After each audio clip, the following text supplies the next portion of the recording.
Long-term tensions between the U.S. and Venezuela have escalated. U.S. authorities seized a luxury jet used by Venezuela's leader, Nicolás Maduro.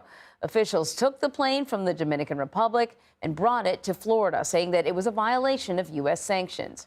CBS News intelligence and national security reporter Olivia Gazis is joining me now to explain how and why this all went down. So I guess that's my first question. Why was the U.S. able to seize this plane? What authority do they have?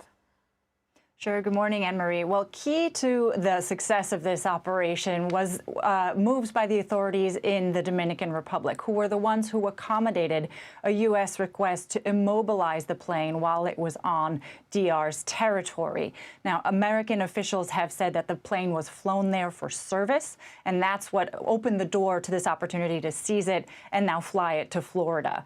The Justice Department said that it had been purchased illegally using a shell company based in the Caribbean and was, as you mentioned, in violation of U.S.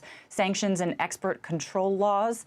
And that even though it doesn't have Maduro's name explicitly associated with it, they knew that the plane was being flown pretty much exclusively to and from a military base in Venezuela. In a statement yesterday, White House officials said that this was a message being sent to Maduro that he needs to feel the consequences from his misgovernance in Venezuela. Interesting. So can you remind us, because I think for a lot of people, the focus on Maduro recently has been over the election, but the relationship that he's had with the U.S. has been fraught for a long time. Can you sort of remind us of what the relationship has been like? Sure. Well, this was a pretty spectacular move, but you're absolutely right that it wasn't novel in terms of how acrimonious the relationship has been between the U.S. and Venezuela and between the U.S. and Maduro in particular. The sanctions under which this plane was seized dated back to the Trump administration. And in fact, the State Department has a very open $15 million reward on Maduro's head for what were prior accusations of narco-terrorism, of drug trafficking, and corruption writ large.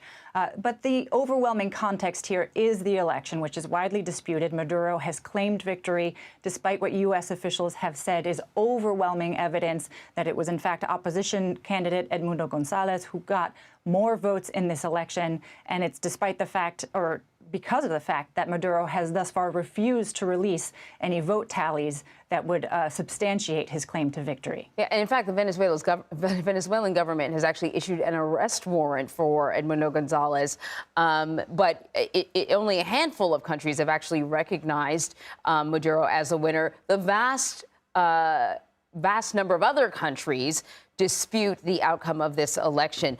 I imagine that this wasn't the first and only opportunity that the U.S. has had to seize this plane if he's flying around the world. But they chose to do it now. Can we expect further response from the U.S. should Maduro continue to maintain that he won this election?